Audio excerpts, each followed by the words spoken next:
داسې مه وایه چاته چې ماله دم نه راځي او نه داسې شته چې پیغمبر علیه السلام پسې چا ماشومان راوستي چې دا دموه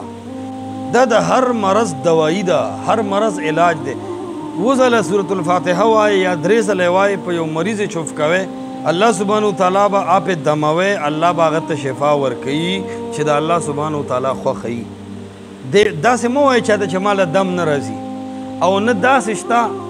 چې پیغمبر علیه السلام پسې چا ماشومان راوستي چې دا دموه